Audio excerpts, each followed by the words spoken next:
myself and my family. But hopefully it's recording. we're talking about just looking to let's write offers. So let's get I right took into a little this. pause in my Why day, buyers in my hesitate? schedule, Well, they have fear of overpaying, to attend waiting for the perfect a Zoom home, meeting. unsure about finances. Well, this is where you as a professional need to push them if they're not sure about their finances, because we have a lot of buyers that are hesitant.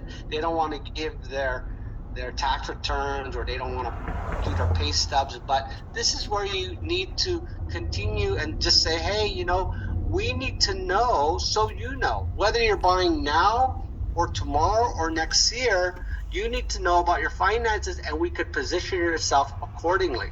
If you have some dings on your credit, we could fix that so that we could position you, right? So you want to push them to get them going, because if they're going to buy, today, tomorrow, or next year, you want to be able to get that financing together.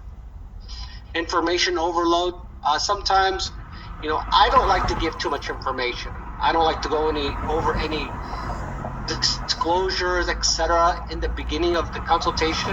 Maybe I'll go over a little bit of escrow and the steps, but I'll shorten it up so there's not information overload. Right? Need more urgency to act. That's what it is. Okay, agent's role: shift buyer's mindset from browsing to buying. Build urgency without pressure. Using scripts that spark clarity, and we'll go over that later. Turn towards into emotional connections. All right, well, here's some scripts that build urgency. Here's a scarcity script.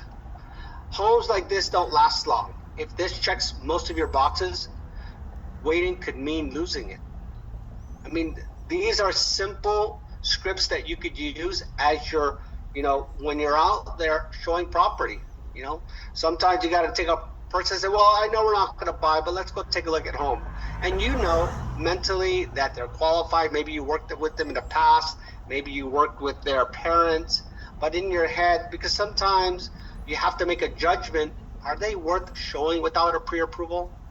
Well, if you're so busy, then yeah, pre-approval is a must. But if you're you have time, because a lot of us have time, then making a judgment. Let me give you an example. Just last month, I have an agent here, my neighbor. I brought her, and I'm helping her build her business. She had somebody approach her, and the person looked rough around the edges, just to say the least. She asked her husband, somebody called me, they want to take a look at some homes, and she hesitated, but she went ahead and said, you know what, I have some time. This is a $2.4 million buyer, and in the beginning, he looked just the way he looked, and the reason why I noticed is because the loan went to my wife. My wife is a lender, and she went in and showed, and boom, she got into contract. 2.4 something million, I think 2.5. But anyways, the point is, she had some time. She went out there and she just closed a deal last week.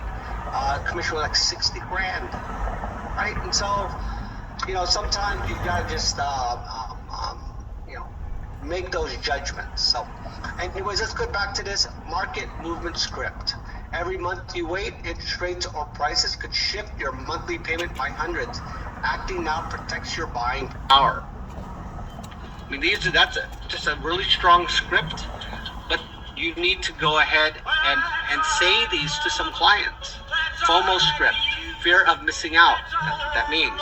Other buyers are looking at this home, the same home today. The question isn't if it'll sell, but who gets it. And this is the fear of missing out. Nobody wants to miss out. Lifestyle script. Imagine moving in next month. Holidays, dinners, family time in this space. Would it be better to start creating memories now? Clarity script. It sounds like this home checks out 8 out of 10 of your boxes and your needs. What's stopping us